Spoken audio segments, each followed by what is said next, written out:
আসসালামু আলাইকুম এভরিওয়ান, আমি অদিতি। সবাইকে আমন্ত্রণ জানাচ্ছি আবার নতুন একটা ভ্লগে। তো ইদানিং আমার ভ্লগ দিতে অনেক লেট হয়ে যাচ্ছে। এই পুরো রমজান মাসটাই আমাদের ভালো ব্যস্ততার মধ্যে দিয়ে যাচ্ছে, কারণ ইনশাআল্লাহ আমরা এবার ঈদ ঢাকার বাইরে করব, তো অনেক প্রিপারেশনস আছে। তারপরে রোজার মধ্যে আসলে মানে বাচ্চা নিয়ে রোজা রেখে খুব কষ্ট হয় ভ্লগ শ্যুট করতে। এই জন্য এটা আরেকটা রিজন ভ্লগ দিতে আসার। তো যাই হোক, সেদিন না বেশ ভালোই বৃষ্টি হয়েছিল আমাদের এদিকে। আর তারপরে আকিজ থেকে প্রতি বছর আমাদের জন্য এরকম গিফট হ্যাম্পার আসে, তো এবারও এসেছে। তো এখন হচ্ছে সন্ধ্যার সময় আমি আমার হাজব্যান্ড মিলে যাব হচ্ছে আমার যা ভাসুরের বাসায় আয়নকে তার ঈদি দিতে, যেহেতু এবার ঈদে আমরা ঢাকায় থাকছি না। তো সালামির টাকা প্লাস ঈদি দুটো আগে ভাগে আর কি দিয়ে আসছি। তাও এবার আমাদের অনেক দেরি হয়ে গেল এই সমস্ত ব্যস্ততার কারণে। তো ভালোই হলো, আকিজ থেকে এই গিফট হ্যাম্পারটা এসছে। তো ওরা না নতুন 2 রকমের চকলেট লঞ্চ করেছে মেবি। তো এইবার যে হ্যাম্পারটা, এটার মধ্যে চকলেট ছিল। তো চকলেট আমার বাসায় আর কে খাবে, তো চকলেটগুলো আমি দুভাগ করলাম, দুভাগ করে একটা আয়নের জন্য রাখলাম আর আরেকটা হচ্ছে উৎসর জন্য রেখে দিয়েছি। তো আয়নেরটা নিয়ে গেলাম আর একটা বিস্কিট সহ। আর আপনারা জানেন আমি বিস্কিট কত পছন্দ করি, এই জন্য আমার জন্য বেশ কিছু বিস্কিট আমি রেখে দিয়েছি। তো যাই হোক, এই যে এখানে আমার জাভাসের বাসায় আমি চলে আসছি, এখানে একটু ভিডিও নিচ্ছি। আর আয়ান এত লজ্জা পায় ক্যামেরা দেখলেও, ক্যামেরা একদমই মানে কমফোর্টেবল না ক্যামেরার সামনে। তারপরেও টুকটাক একটু ভিডিও আমি করেই নেই আয়ানের।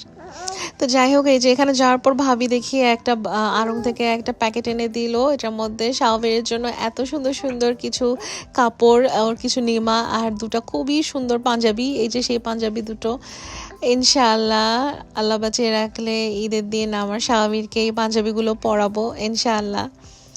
আর এই যে এখানে আয়নের ঈদি দেয়া হলো। আয়ন যখন আরও ছোট ছিল তখন ওর পিছনে লিটারালি দৌড়ানো লাগতো, ও টাকা নিবে না তো নিবেই না। মানে ও একদিক দিয়ে দৌড়াতো আর পেছন দিক দিয়ে বাকি মানুষ দৌড়াতো টাকা দেওয়ার জন্য। সেগুলো বলে আমার হাজব্যান্ড ওকে টিজ করছিল যে তুই জানিস তুই আগে এগুলো এগুলো করতি। তো যাই হোক, ওই যে ওখানে আয়নকে তার ঈদি দিয়ে ব্যাস আমরা আবার বাসায় ফিরে আসছি, কারণ স্বাভাবিককে রেখে গিয়েছিলাম আম্মুর কাছে। আমরা রিক্সা করে গিয়েছিলাম। আর সন্ধ্যার পরে না এই রোজার মাসে আমরা দুজনই মানে প্রায় দিনই রিক্সা করে বেরিয়েছিলাম, খুব ভাল লাগে। কারণ গাড়িতে করে গেলে হয় কি সেক্টর চেনা যায় না, এই রিক্সা করে করে গেলে মানে রাস্তাঘাট একটু চেনা যায়। যার জন্য আমরা রিক্সা করে করে মানে পুরো উত্তরা ঘুরেছিলাম, খুব ভালো লেগেছিল। এনিওয়েজ, এটা হলো তার পরদিনের ভিডিও। আমি যাব এখন ব্যাংকে। তার আগে হচ্ছে এই যে শাহাবিরকে নিয়ে ওর বাবা বসে আছে, এফাকে আমি রেডি হয়ে নিয়েছিলাম। তারপরে আম্মু এখানে রান্নাঘরে আছে, রান্নাবান্নার প্রিপারেশনস নিচ্ছে। তো আজকে আমি ভেবেছিলাম একটু তেহারি রান্না করব। এই যে এখানে সব কিছু রেডি টেডি আছে।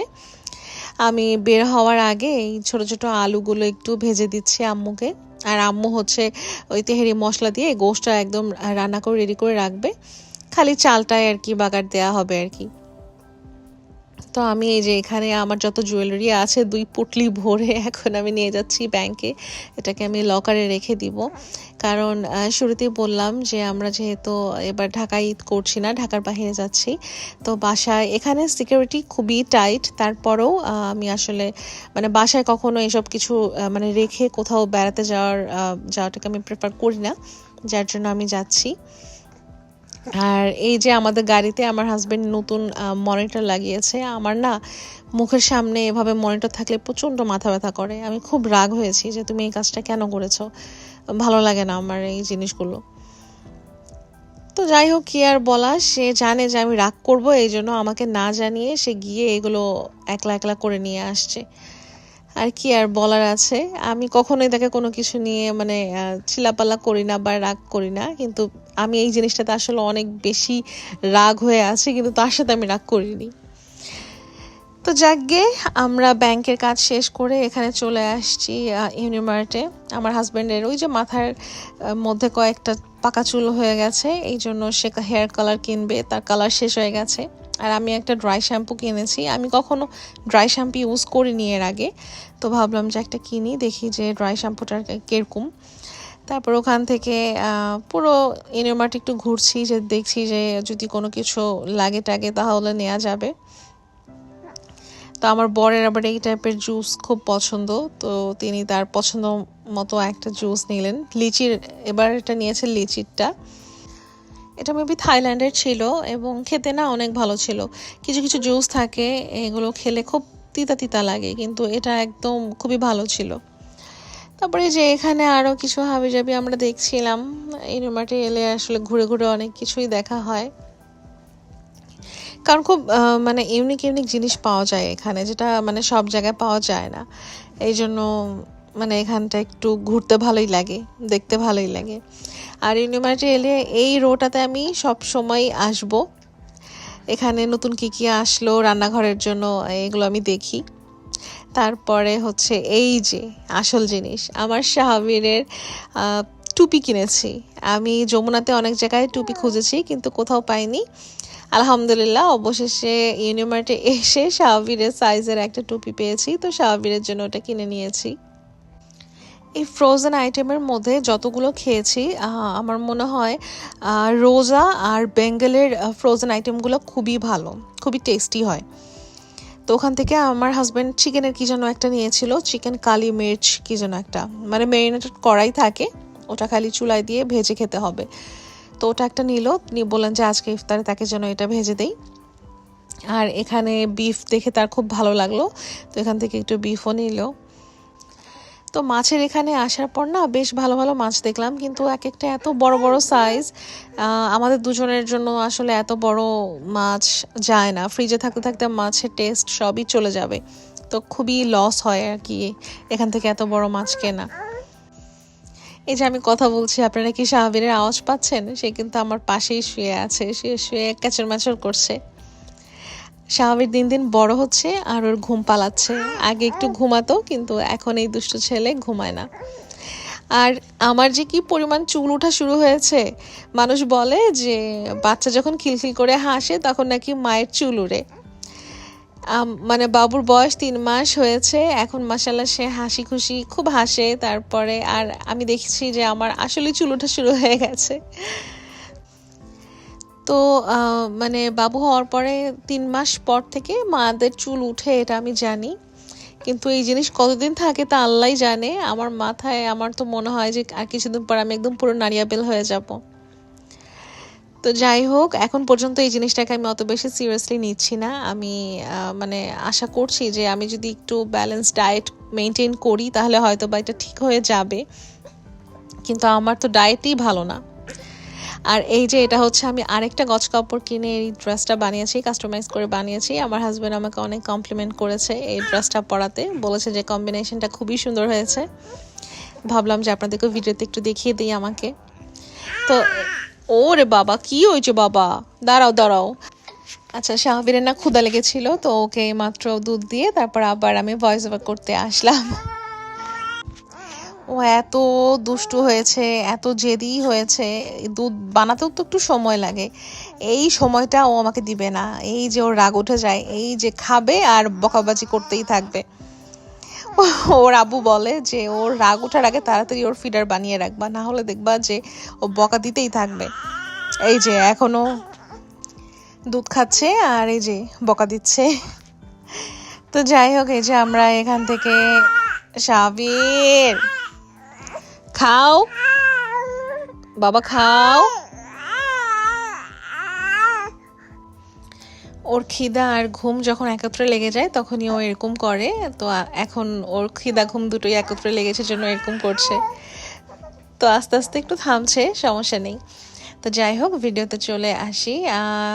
বাইরে থেকে বাসায় এসে দেখি যে আম্মু এখন পর্যন্ত তো এটা কমপ্লিট করতে পারেনি, কারণ শাহাবীরের কাছেই থাকতে হয়েছিল। শাহাবীর জেগেছিল, আর ও জায়গা থাকলে তো আমি যেটা বলি ওর কাছ থেকে সরাই যায় না।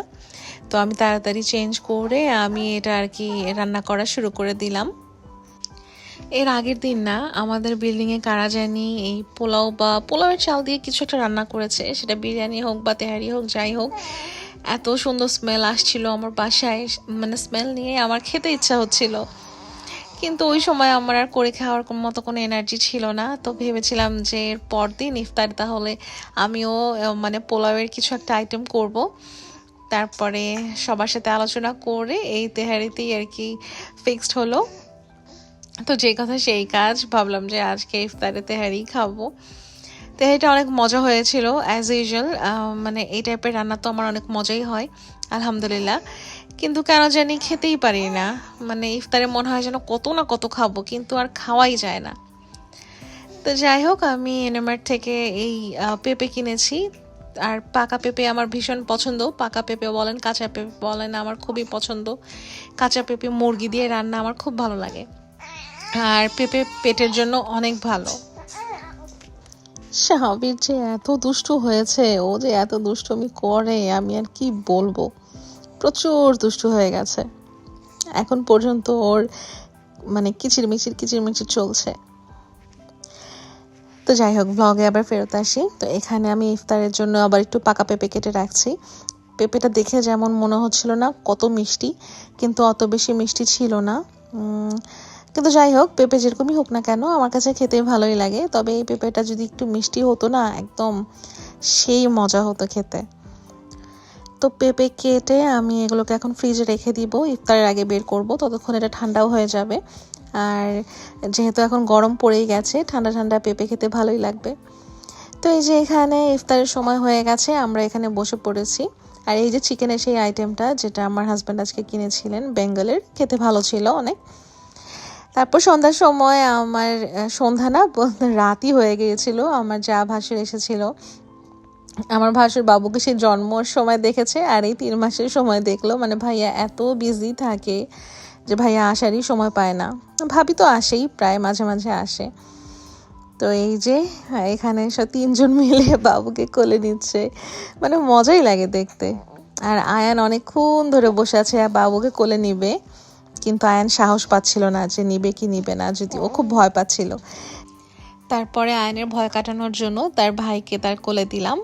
তো এই যে মাশাআল্লাহ, আল্লাহুম্মা বারিক লাহু। তো এনিওয়েজ, এই ছিল আমার আজকের ব্লগ। যদি ভালো লেগে থাকে তাহলে like, comment, share and subscribe করতে ভুলবেন না। দেখা হবে ইনশাআল্লাহ নেক্সট ব্লগে। টিল দেন টেক কেয়ার, আল্লাহ হাফেজ।